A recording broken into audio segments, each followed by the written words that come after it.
Welcome back to my channel. ഇന്നത്തെ വീഡിയോയിൽ നമ്മൾ ഡിസ്കസ് ചെയ്യുന്നത് അനാട്ടമിയിൽ ഒരു എസ്സേ വന്നു കഴിഞ്ഞാൽ, അതായത് 10 മാർക്കിൻ്റെ ഒരു എസ്സേ ആയിരിക്കും നമുക്ക് വരുന്നത്. 10 മാർക്കിൻ്റെ ഒരു എസ്സേ വന്നു കഴിഞ്ഞാൽ എങ്ങനെയാണ് നമ്മൾ ആൻസർ പ്രസൻറ്റ് ചെയ്യേണ്ടത് എന്നതിനെ പറ്റിയിട്ടാണ് ഇന്നത്തെ വീഡിയോയിൽ നമ്മൾ ഡിസ്കസ് ചെയ്യുന്നത്. അപ്പോൾ ഒരു എസ്സേ എക്സാമ്പിൾ സഹിതം നമുക്ക് അതെങ്ങനെ ആൻസർ എഴുതാം എന്നതിനെ പറ്റിയിട്ട് നോക്കാം. ഫസ്റ്റ് നമുക്കൊരു എസ്സേ ക്വസ്റ്റ്യൻ കിട്ടിക്കഴിഞ്ഞാൽ ആദ്യം നമ്മൾ ചെയ്യേണ്ടത് എത്ര മാർക്കിൻ്റെ എസ്സേ ആണ് നമുക്ക് വന്നിരിക്കുന്നത്. അതുപോലെ തന്നെ ഒരു ക്വസ്റ്റ്യനിൽ തന്നെ പല ക്വസ്റ്റ്യൻസ് ഡിവൈഡ് ചെയ്ത് തന്നിട്ടുണ്ടായിരിക്കും. ഓരോ ക്വസ്റ്റ്യനും എത്ര മാർക്ക് വെച്ചാണ് നമ്മൾ ആൻസർ എഴുതേണ്ടത് എന്ന് ഫസ്റ്റ് നമ്മൾ നോട്ട് ചെയ്യുക. ഇപ്പോൾ ഫസ്റ്റ് 2 മാർക്കിൻ്റെ 3 മാർക്കിൻ്റെ 5 മാർക്കിൻ്റെ അങ്ങനെ ഡിവൈഡ് ചെയ്ത് തന്ന ആയിരിക്കും നമുക്ക് ഒരു എസ്സേ ക്വസ്റ്റ്യൻ വരുന്നതെങ്കിൽ അത്രയും മാർക്കിനനുസരിച്ച് നമ്മൾ എഴുതിയാൽ മതി. നമുക്കറിയാവുന്നത് ഫുള്ള് നമ്മൾ എഴുതിക്കൊണ്ടിരിക്കേണ്ട ആവശ്യമില്ല. 2 മാർക്കിൻ്റെ ആണെങ്കിൽ 2 മാർക്കിനുള്ളത് മാത്രം നമ്മൾ എഴുതിയാൽ മതി. 5 മാർക്കിനുള്ള അത്രയും നമ്മൾ എഴുതേണ്ട ആവശ്യമില്ല. അപ്പോൾ എത്ര മാർക്കിനനുസരിച്ചാണ് നമ്മൾ എഴുതേണ്ടത് എന്നാണ് ഫസ്റ്റ് നമ്മൾ നോക്കേണ്ടത്. ഓരോ ക്വസ്റ്റ്യനും എത്ര മാർക്കിനാണ് നമ്മൾ എഴുതേണ്ടതെന്ന് ഫസ്റ്റ് നിങ്ങൾ ചെക്ക് ചെയ്യുക. അതിനനുസരിച്ചായിരിക്കണം നമ്മൾ ആൻസർ എഴുതേണ്ടത്. അപ്പോൾ നമുക്ക് ഫസ്റ്റ് ഒരു എസ്സേ എക്സാമ്പിൾ സഹിതം നോക്കാം എങ്ങനെയാണ് ആൻസർ പ്രിപ്പയർ ചെയ്യേണ്ടത്, അല്ലെങ്കിൽ ആൻസർ എങ്ങനെ പ്രസൻറ്റ് ചെയ്യാം എന്നുള്ളത് ഒരു എക്സാമ്പിൾ സഹിതം നമുക്ക് നോക്കാം. Name the different parts and functions of digestive system, describe in detail about stomach എന്നൊരു എസ്സേ ക്വസ്റ്റ്യൻ വരുവാണ്. ഇത് നമ്മൾ എങ്ങനെ ആൻസർ ചെയ്യും എന്ന് നോക്കാം. ഫസ്റ്റ് നമുക്ക് ഏതൊരു ക്വസ്റ്റ്യൻ വന്നാലും, ഏതൊരു എസ്സേ ക്വസ്റ്റ്യൻ വന്നാലും ഫസ്റ്റ് നമ്മളൊരു ഇൻട്രഡക്ഷൻ എഴുതിയിരിക്കണം. ഇപ്പോൾ ഇവിടെ നമ്മളോട് ചോദിച്ചിരിക്കുന്നത് name the different parts and functions of digestive system എന്നാണ്. അപ്പോൾ നമ്മൾ ജസ്റ്റ് ഒരു ഇൻട്രഡക്ഷൻ ഡൈജസ്റ്റീവ് സിസ്റ്റത്തെക്കുറിച്ച് കൊടുക്കുക. അതിൻ്റെ ഇമ്പോർട്ടൻസ് ഒരു 2 സെൻറ്റൻസ്, എന്താണ് ഡൈജസ്റ്റീവ് സിസ്റ്റം ആൻഡ് ഇമ്പോർട്ടൻസ് ഒരു 2 സെൻറ്റൻസ് നമ്മൾ ഇൻട്രഡക്ഷനായിട്ട് എഴുതുക.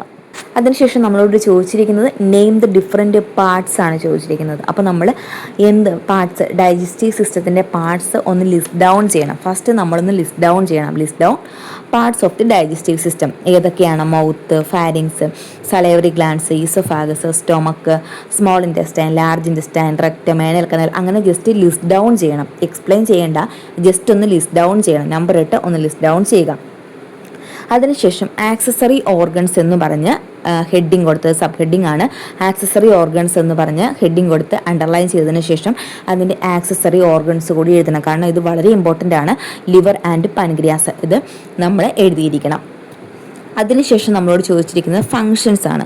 അപ്പം നെക്സ്റ്റ് ഹെഡിങ് നമ്മൾ കൊടുക്കണം ഫങ്ഷൻസ് ഓഫ് ഡൈജസ്റ്റീവ് സിസ്റ്റം. ഒരു 3-4 ഫങ്ഷൻസ് നിങ്ങൾ എഴുതിയിരിക്കുക. അത് പോയിന്റ് വൈസ് വേണം എഴുതണം. സിമ്പിൾസ് യൂസ് ചെയ്യണം. പോയിന്റ് വൈസ് ഒരു 5 ഫങ്ഷൻസ് എഴുതുക. നെക്സ്റ്റ് ക്വസ്റ്റ്യൻ നമ്മളോട് ചോദിച്ചിരിക്കുന്നത് എന്താ? Describe in detail about stomach. അപ്പോൾ ഇവിടെ നമുക്ക് name the different parts and functions of digestive system ഓരോന്നിനും എത്ര മാർക്ക് എന്നുള്ള സൈഡ് തന്നിട്ടുണ്ടായിരിക്കും. ഇൻ കേസ് തന്നിട്ടില്ല എങ്കിൽ കൂടി ഒരു 2 മാർക്കിനോ 3 മാർക്കിനോ ഒക്കെ ആയിരിക്കും നമ്മളോട് ചോദിച്ചിട്ടുണ്ടാവുക. അപ്പോൾ അതിനനുസരിച്ച് നിങ്ങൾ ആൻസർ എഴുതിയാൽ മതി. നെക്സ്റ്റ് നമ്മളോട് ഡീറ്റെയിൽ ആയിട്ട് ചോദിച്ചിരിക്കുന്നത് describe in detail about stomach. സ്റ്റൊമക്കിനെ പറ്റിയിട്ടാണ് ഡീറ്റെയിൽ ആയിട്ട് ചോദിച്ചിരിക്കുന്നത്. അപ്പോൾ നമ്മൾ സ്റ്റൊമക്ക് എന്ന് ഹെഡിങ് കൊടുക്കുക, വലിയ ഹെഡിങ്, ദെൻ അണ്ടർലൈൻ. ദെൻ അതിനെപ്പറ്റി സ്റ്റൊമക്കിനെ പറ്റി ജസ്റ്റ് ഒരു ഇൻട്രഡക്ഷൻ കൊടുക്കുക. Introduction, underline. ദെൻ ഒരു ചെറിയൊരു ഇൻട്രഡക്ഷൻ കൊടുക്കുക സ്റ്റൊമക്കിനെ പറ്റിയിട്ട്. അതിനുശേഷം അനാട്ടമിയാണ്. നിർബന്ധമായിട്ടും നമ്മൾ ഡയഗ്രാം വരച്ചിരിക്കണം.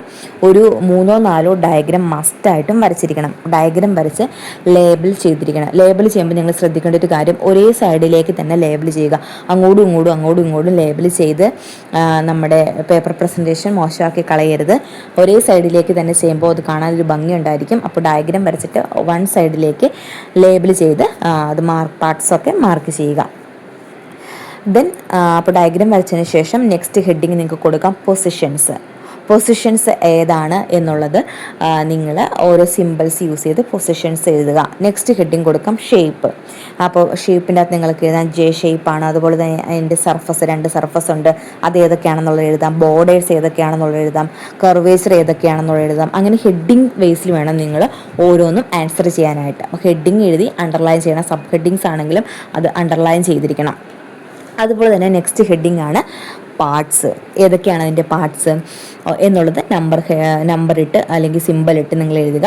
കാർഡിയാക് റീജിയൻ, അതുപോലെ തന്നെ ഫണ്ടസ്, ബോഡി, പൈലോറി പാർട്ട്, അങ്ങനെ ഓരോ പാർട്ടും നിങ്ങൾ എഴുതുക. ഏതൊക്കെയാണ് അതിൻ്റെ പാർട്സ് എന്നുള്ളത് എഴുതുക. നെക്സ്റ്റ് ഉണ്ട് റിലേഷൻസ്.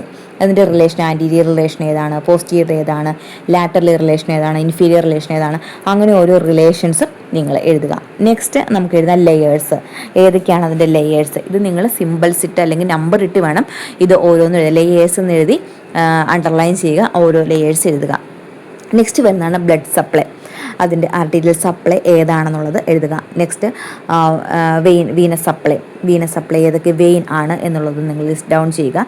ദെൻ ലിംഫാറ്റിക് ഡ്രെയിനേജ് അത് ഏതാണെന്നുള്ളത് എഴുതുക. ദെൻ നെർവ് സപ്ലൈ ഇതെല്ലാം ഹെഡിങ്സിൽ നിങ്ങൾ അണ്ടർലൈൻ ചെയ്ത് വേണം എഴുതാനായിട്ട്. Then applied anatomy.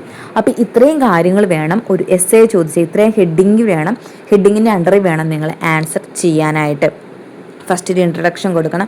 ഇപ്പോൾ ഇതുപോലെ ഓർഗൻസ് ഒക്കെയാണ് വരുന്നതെങ്കിൽ ഇപ്പോൾ ഞാൻ ഈ പറഞ്ഞതുപോലെ അതിൻ്റെ ഡയഗ്രാം വരച്ചെടുക്കണം. 3-4 ഡയഗ്രാം വരയ്ക്കണം. പൊസിഷൻസ്, അതിൻ്റെ ഷേപ്പ് എന്താണ്, അതുപോലെ തന്നെ borders, parts, relations, layers, blood vein supply, lymphatic drainage, അങ്ങനെ ആ രീതിയിൽ വേണം നിങ്ങൾ ഹെഡിങ്സ് കൊടുക്കാനായിട്ട്. ദെൻ അപ്ലൈഡ് അനാട്ടമി, അവസാനമായിട്ടൊരു കൺക്ലൂഷനും കൂടി കൊടുത്തിരിക്കണം. അപ്പോൾ ഇത്രയും ഹെഡിങ് വൈസിലായിരിക്കണം നിങ്ങൾ ഇതിനൊരു ആൻസർ ചെയ്യേണ്ടത്. അപ്പോൾ ഒരു എസ്സേ വന്നു കഴിഞ്ഞാൽ ഈ രീതിയിൽ ഈ ഹെഡിങ്സിലായിരിക്കണം നിങ്ങൾ ഇതിന് ആൻസർ ചെയ്യേണ്ടത്. അപ്പോൾ ഇപ്പോൾ ഒരു 10 മാർക്കിൻ്റെ ക്വസ്റ്റ്യൻ നമ്മൾ 10 മാർക്കിനുള്ളത് എഴുതിയിട്ടുണ്ട്. ഇനി ഒരു 5 മാർക്കിൻ്റെയാണ് വരുന്നതെങ്കിൽ ഇത്രയും നമ്മൾ എഴുതേണ്ട ആവശ്യമില്ല. അതിൻ്റെ 5 മാർക്കിന് എത്ര എഴുതണോ അത്രയും നമ്മൾ എഴുതിയാൽ മതി. ഒരുപാട് വലിച്ചു വരെ എഴുതേണ്ട ആവശ്യമില്ല. 5 മാർക്കിൻ്റെ അത്രയും മാത്രം എഴുതിയാൽ മതിയാകും. അപ്പോൾ ആ രീതിയിൽ വേണം, മാർക്കിൻ്റെ അടിസ്ഥാനത്തിൽ വേണം നമ്മൾ ആൻസർ എഴുതുവാനായിട്ട്. ആ കാര്യം നിങ്ങൾ പ്രത്യേകം ശ്രദ്ധിക്കുക. പിന്നെ അനാട്ടമി ആയതുകൊണ്ട് തന്നെ ഡയഗ്രാംസ് മസ്റ്റായിട്ട് നിങ്ങൾ വരച്ചിരിക്കണം. എസ്സേ ഒക്കെയാണ് വരുന്നതെങ്കിൽ ഒരു 3-4 ഡയഗ്രാംസ് വരയ്ക്കണം. അത് നല്ല മനോഹരമായിട്ട് ലേബിൾ ചെയ്യണം. ഷോർട്ട് നോട്ടാണ് വരുന്നതെങ്കിൽ ഒരു 3 ഡയഗ്രാംസ് എങ്കിലും വരയ്ക്കണം. അത് ഓരോ പാർട്സും ലേബിൾ ചെയ്യണം. അപ്പോൾ ആ രീതിയിലായിരിക്കണം നിങ്ങൾ ആൻസർ പ്രസൻറ്റ് ചെയ്യേണ്ടത്. നമുക്ക് ക്വസ്റ്റ്യൻ പേപ്പർ കിട്ടിക്കഴിയുമ്പോൾ തന്നെ നമ്മൾ നന്നായിട്ട് നല്ല രീതിയിൽ വായിക്കണം. നമുക്കൊരു 5 മിനിറ്റ് വായിക്കാനുള്ള സമയം തരും.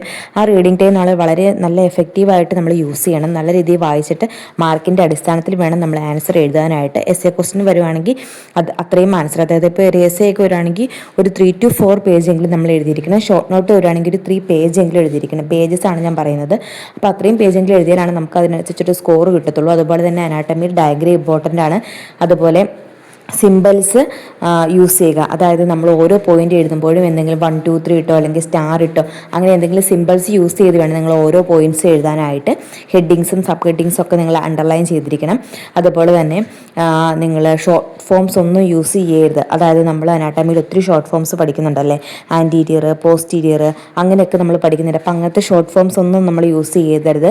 പിന്നെ നമ്മൾ പെട്ടെന്ന് എഴുതി പോകുമ്പോൾ ചിലപ്പോൾ ദെയർ ഫോർ, ബിക്കോസ് അങ്ങനെയുള്ള കാര്യങ്ങളൊക്കെ നമ്മൾ ഷോർട്ട് ഫോമിൽ എഴുതി പോകും. കാരണം നമ്മൾ ഓൾറെഡി പഠിക്കുന്ന സമയത്ത് നോട്ട്സ് എഴുതുമ്പോൾ നമ്മൾ ഷോർട്ട് ഫോം ഒക്കെ എഴുതിയാണ് അങ്ങ് പോകുന്നത്. അപ്പോൾ അതേ രീതിയിൽ നമ്മൾ എക്സാമിൻ്റെ സമയത്ത് ഇതുപോലെ ദെയർ ഫോർ, ബിക്കോസ് അങ്ങനെയുള്ള ഷോർട്ട് ഫോംസ് ഒന്നും നമ്മൾ യൂസ് ചെയ്യരുത്. അപ്പോൾ ആ കാര്യങ്ങളൊക്കെ നിങ്ങൾ വളരെ ശ്രദ്ധിക്കേണ്ടതായിട്ടുണ്ട്. അതുപോലെ തന്നെ ടൈം മാനേജ്മെൻറ്റ് പല കുട്ടികൾക്കും ഭയങ്കര സ്ലോ ആയിട്ട് എഴുതുന്നൊരു പ്രശ്നമുണ്ട്. ഇപ്പോൾ ഞാനാണെങ്കിൽ പോലും എനിക്ക് കറക്റ്റ് സമയത്ത് എഴുതി തീർക്കാൻ പറ്റുന്നില്ല. ഞാൻ ഭയങ്കര സ്ലോ ആയിരുന്നു. അപ്പോൾ അതുകൊണ്ട് തന്നെ പല ക്വസ്റ്റ്യൻസും സ്കിപ്പ് ചെയ്യേണ്ടതായിട്ട് വന്നിട്ടുണ്ട്. എല്ലാ ക്വസ്റ്റ്യൻസിനും ആൻസർ ചെയ്യാൻ പറ്റാതായിട്ട് വന്നിട്ടുണ്ട്. അപ്പോൾ അതൊക്കെ നിങ്ങൾ പ്രാക്ടീസ് ചെയ്ത് തന്നെ പഠിക്കുക. പ്രീവിയസ് ക്വസ്റ്റ്യൻ പേപ്പേഴ്സ് റെഫർ ചെയ്യുക. എന്നിട്ട് ആ പ്രീവിയസ് ക്വസ്റ്റ്യൻ പേപ്പേഴ്സ് നിങ്ങൾക്ക് ക്വസ്റ്റ്യൻ കിട്ടി, അതായത് എക്സാമിന്, യൂണിവേഴ്സിറ്റി എക്സാമിന് എങ്ങനെയാണോ നിങ്ങൾ ആൻസർ പ്രിപ്പയർ ചെയ്യുന്നത് അതുപോലെ തന്നെ നിങ്ങൾ പ്രാക്ടീസ് ചെയ്ത് പഠിക്കണം. അപ്പോഴാണ് നിങ്ങൾക്ക് എക്സാം ഹാളിൽ ചെല്ലുമ്പോൾ ആ ഒരു ടെൻഷനും കാര്യങ്ങളൊക്കെ മാറി കിട്ടും. അതുപോലെ തന്നെ പെട്ടെന്ന് നിങ്ങൾക്ക് സ്പീഡിൽ എഴുതാനായിട്ട് സാധിക്കും. ആ ഒരു രീതിയിൽ തന്നെ നിങ്ങൾ പ്രാക്ടീസ് ചെയ്ത് പഠിക്കുക. അപ്പോൾ നിങ്ങൾക്ക് നല്ലൊരു കോൺഫിഡൻസ് വരും. അപ്പോൾ ഇങ്ങനത്തെയുള്ള കാര്യങ്ങളൊക്കെ നിങ്ങൾ അനാട്ടമിയിൽ പ്രത്യേകം ശ്രദ്ധിക്കേണ്ടതായിട്ടുണ്ട്. അപ്പം നല്ല രീതിയിൽ നിങ്ങൾ എക്സാം എഴുതുക, പാസ്സാവുക. എല്ലാവർക്കും ഓൾ ദി ബെസ്റ്റ്. ഇനി എന്തെങ്കിലും ഡൗട്ട്സോ കാര്യങ്ങളോ ഉണ്ടെങ്കിൽ കമൻസ് ആയിട്ട് ചോദിക്കുക. Thank you.